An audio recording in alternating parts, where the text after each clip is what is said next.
Hello, thanks for joining me, astrologer Patrick Arundell, for your astrological overview for week commencing the 17th of April.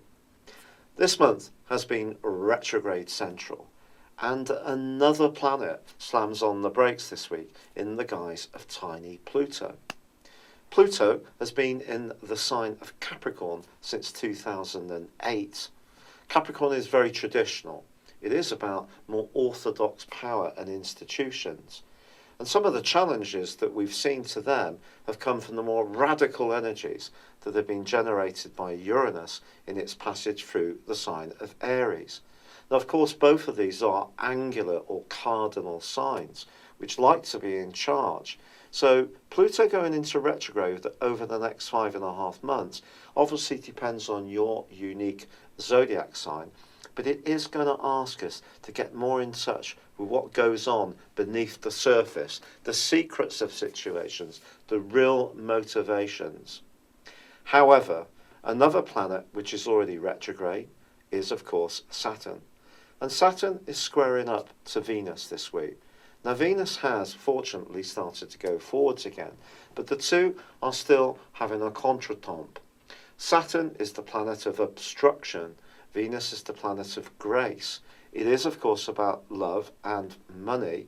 And in this particular situation, I think the fluidity that comes from both of them being in a mutable place suggests that who sees things in certain ways can be the pinch point in certain relationships. But Venus does redeem herself this week to some degree, forging a great angle to Mars in the first half of the week. And Mars is in the earthy Taurus then. This suggests that there can be a very sensual chat that emerges in the week, and just who with can prove to be something of a surprise. It's possible that even past can come back into a situation in a more prominent way.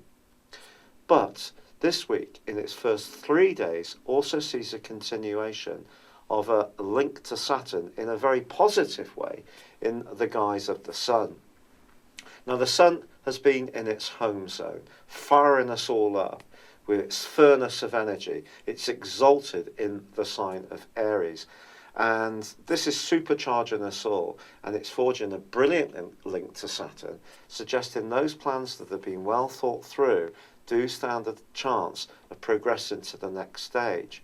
But what will that next stage be? Well, that's going to be tested by the Sun's transit into the sign of Taurus on Thursday.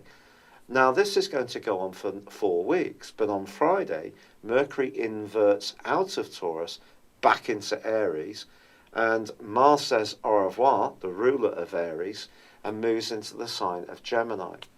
Mars in Gemini is a delightful influence because it's fast moving, it's vigorous, it's opinionated, it's persuasive. If you love sports, it will certainly help you to get more active.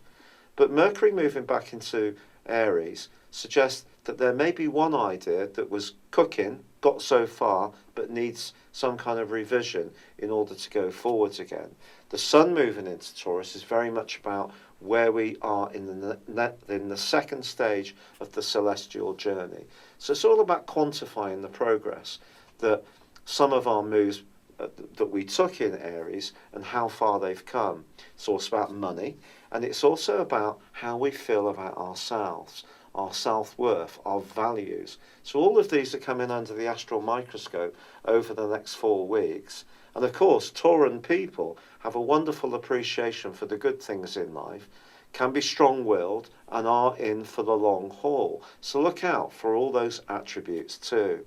It's been a real pleasure being with you. Thank you for joining me. Good luck, and goodbye for now.